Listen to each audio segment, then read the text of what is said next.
Students, मैं आप लोगों को आज फोर ब्रेन के पार्ट्स जो मैंने पहले आप लोगों को पढ़ाए हैं।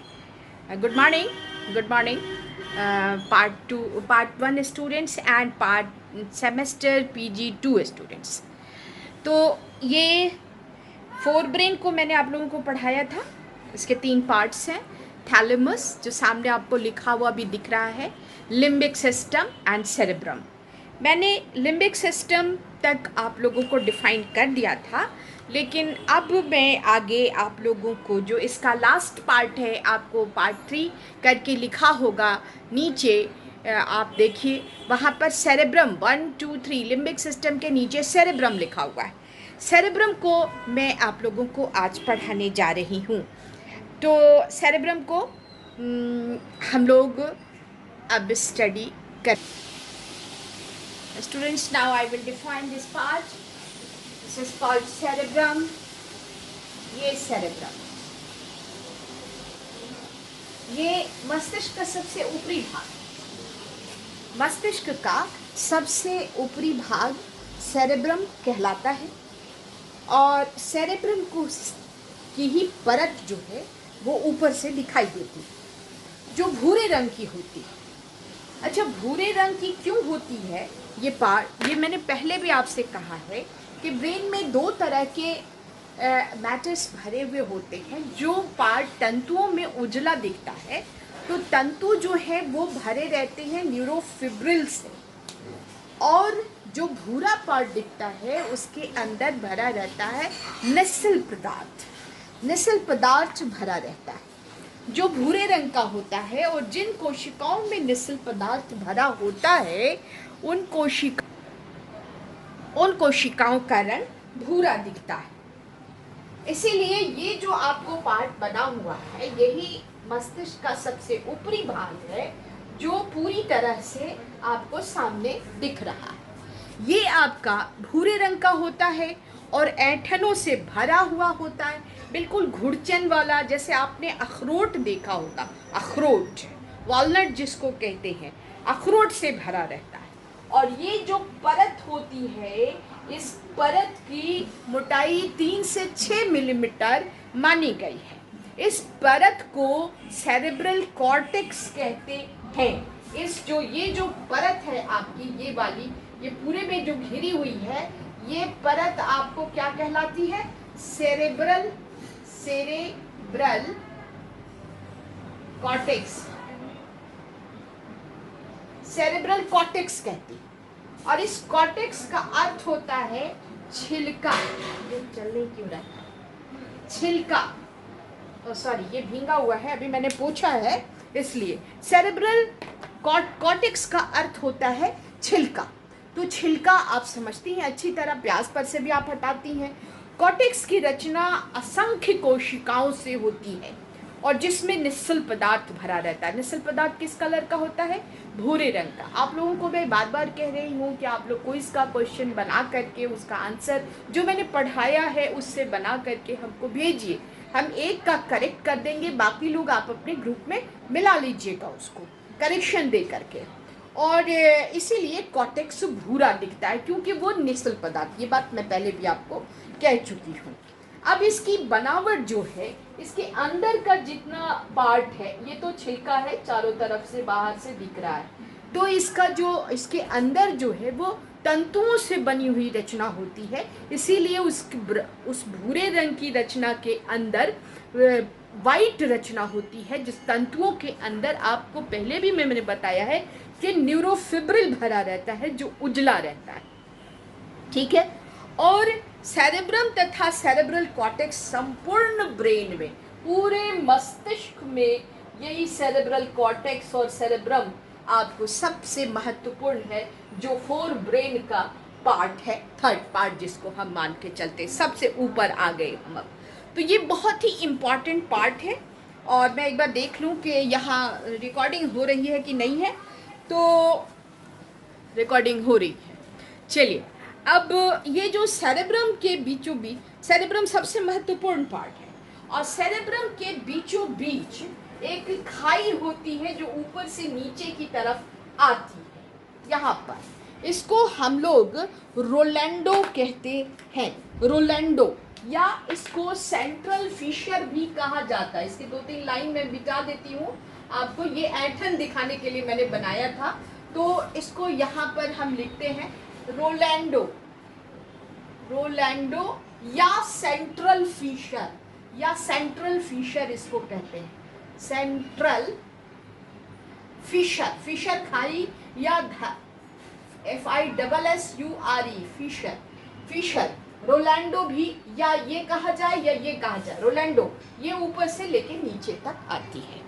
तो इससे और एक लैटरल फिशर होता है, इससे क्या है, गहरी खाई होती है, बीचे बीच ऊपर से नीचे तक गहरी खाई बिल्कुल बनी रहती है, जो सेरेब्रम को लेफ्ट और राइट ये दोनों में बना रहता है, यहाँ से लेके यहाँ तक बना रहता है। तो ये सेरेब्रम को 2 खाई में बांट देता है, ये इसका स्ट्रक्चर है। दोनों को 2 खाई में, ये दूसरे ये तो एक साइड दिख रहा है, दूसरे साइड के ब्रेन में भी ये पूरी तरह ऐसे ही रहता है, जिससे इसको सेंट्रल फिशर यानी केंद्रीय दरार जिसको कहते हैं, वो केंद्रीय दरार आ जाती है इसमें। और उसके बाद से एक कान के पीछे से ये वाली दरार आती है, जिसको हम इसको हम लैटरल फिशर, यहाँ देखें LATERAL, लैटरल, इसको मिटा लें थोड़ा सा, फिशर FISSURE फिशर, या सिल्वियस की खाड़ी, सिल्वियस की खाड़ी कहते हैं। तो ये 2 तरह के जो दरार है, इससे हमारा बिल्कुल अलग तरह का ब्रेन में 4 टुकड़े बढ़ जाते हैं। ब्रेन पूरा जो कॉर्टेक्स है, सेरेब्रल कॉर्टेक्स, वो 4 भाग में बढ़ जाता है।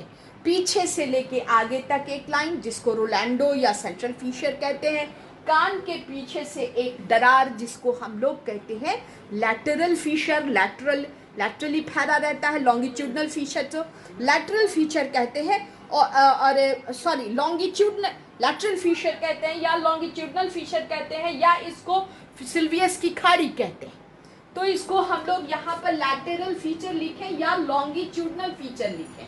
लॉन्गिट्यूडनल ज़्यादा प्रचलित वर्ड है, इसलिए आप इसको लॉन्गिट्यूडनल ही लिखिए, कहीं कंफ्यूजन ना हो जाए।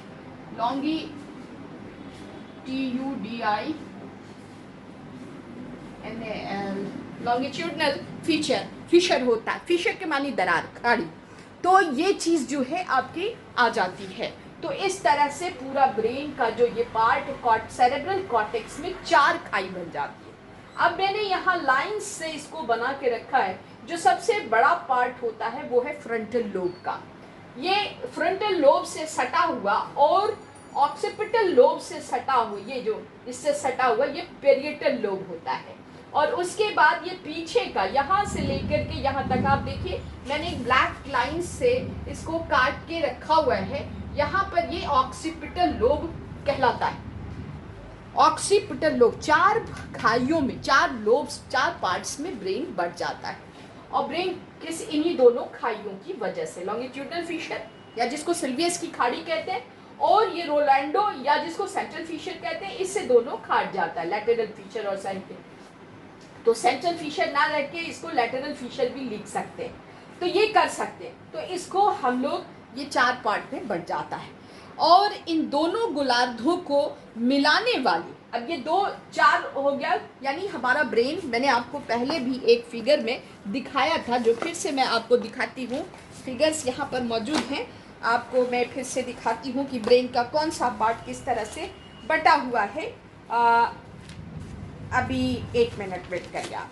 ये वीडियो मैं बहुत छोटा आप बनाऊंगी, क्योंकि बड़े वीडियोस बनाने से दिक्कत आ रही है और काफ़ी लंबा इसमें ग्रेडियंट हो जाता है, जिसकी वजह से बच्चों को समझने में शायद दिक्कत भी आ रही है।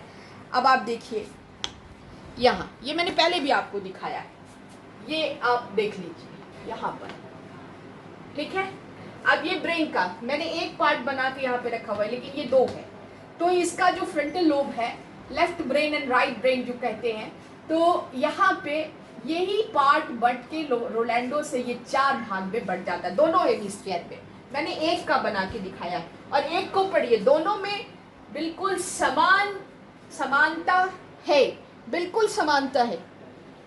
और इस समानता को हम लोग बहुत अच्छे से समझ सकते हैं, अगर एक को स्टडी करें तो दूसरा भी पूरी तरह से समझ में आ जाता है, दूसरे को भी पूरी तरह से समझा जा सकता है। तो आप इस चीज़ को यहाँ पे हमको लगाने के लिए क्लिप यहाँ पे नहीं मिल रहा है, तो इसको यहाँ लगा देते हैं। तो ये हाफ ब्रेन को यहाँ पे हम दिखा रहे हैं। तो ये रोलैंडो की खाड़ी, ओके सेट हो गया, अपने अपने मदद आ जाती है, देख रहे हैं ना, ये सेट हो गया। तो इसको हम यहाँ पर से ऐसे छुपा करके इस तरह से यहाँ पे लगा देते हैं। तो अब आप देखिए कि ये हाफ पार्ट हमने बना के रखा हुआ है। अब ये क्या है, ये 4 भाग में बढ़ गया।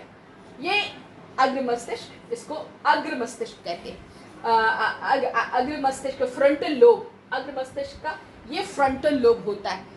हिंदी में इसको हमको देखना पड़ेगा, पेरिएंटल लोब, और ये ऑक्सीपिटल लोब, और ये टेम्पोरल लोब। ये 4 भाग में बढ़ गया हमारा मस्तिष्क, और इन्हीं दोनों खाइयों की वजह से और एक पार्ट को पढ़ने से दोनों पार्ट को समझा जा सकता है। और इन दोनों गोलार्धों को, ये गोलार्ध और ये गोलार्ध को मिलाने के लिए जो ये खाड़ी है, इसको कहते हैं हम लोग महासंयोजक, कॉर्पस कैलोसम। मैं फिर से देख लूं, हो रहा है कि नहीं हो रहा है? हो रहा है। तो कॉर्पस कैलोसम, ये जो खाड़ी है यहाँ आप देख रहे हैं, ये कॉर्पस कैलोसम कहलाता है। ये बहुत ही इंपॉर्टेंट पार्ट है।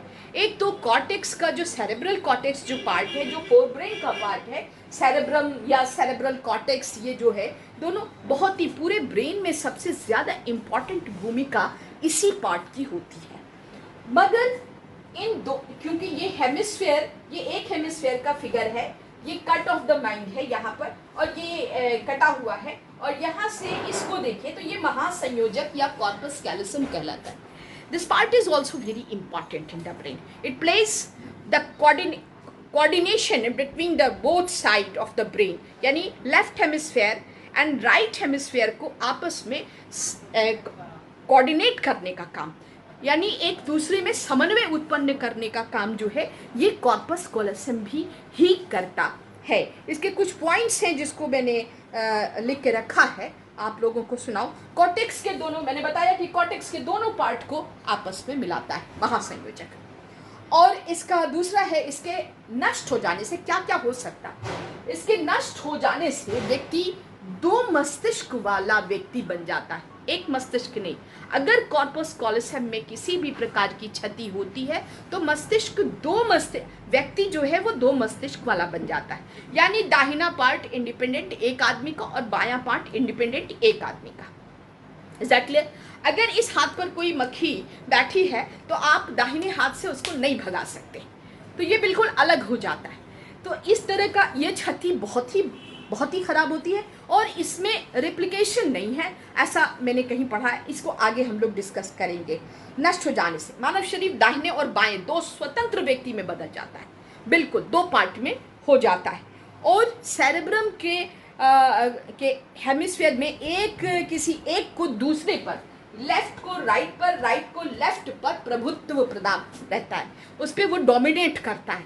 अगर हमारा राइट हेमिस्फीयर ज़्यादा एक्टिव है कॉर्पस कैलोसम में के ज़रिए, अगर ये ज़्यादा एक्टिव हेमिस्फीयर हो जाता है तो हम बाएं हाथ से लेफ्टी हो जाते हैं, जिसको लेफ्टी बोलते हैं ना, लेफ्ट से काम करने लगते हैं। और ज़्यादातर लोगों का लेफ्ट हेमिस्फीयर महासंयोजक की वजह से ज़्यादा एक्टिव माना जाता है। इस महासंयोजक की वजह से बहुत कॉर्पस कैलोसम बने। यहाँ पर भी कॉर्पस कैलोसम आपको कहीं पर, ये महासंयोजक मैंने लिख के दिखाया है आपको कि किस तरह से ये जोड़ता है दोनों ब्रेन को।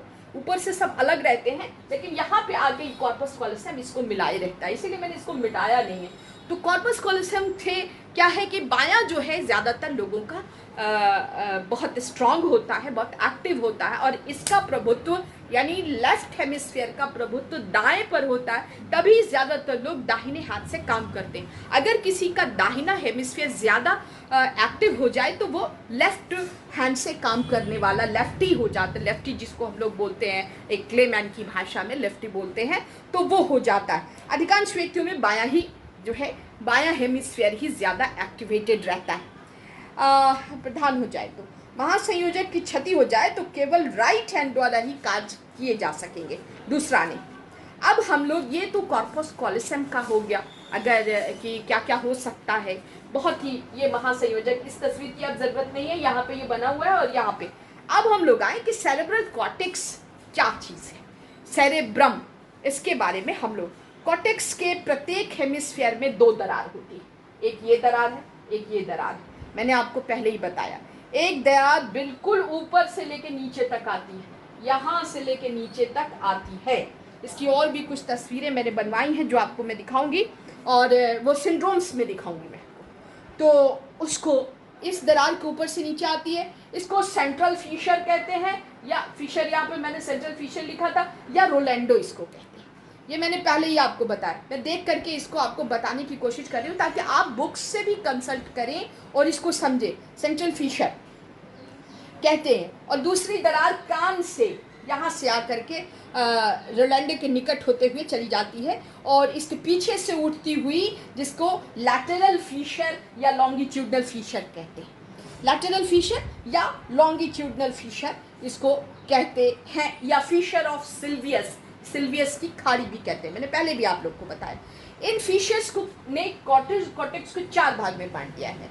सेंट्रल फिशर, सेंट्रल फिशर से आगे ललाट पाली, अच्छा इसकी हिंदी यहाँ मैंने लिख के रखा हुआ है, फ्रंटल लोब, ललाट पाली, ललाट पाली याद रखिएगा।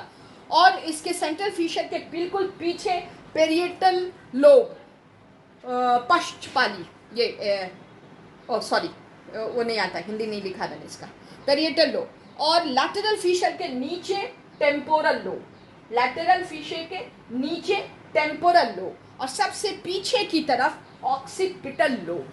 ये इतना आज इस वीडियो में मैं आप लोगों को 4 पार्ट में बांट के मैंने बता दिया। अगले वीडियो में मैं आप लोगों को दूंगी कि किस तरह से हमारा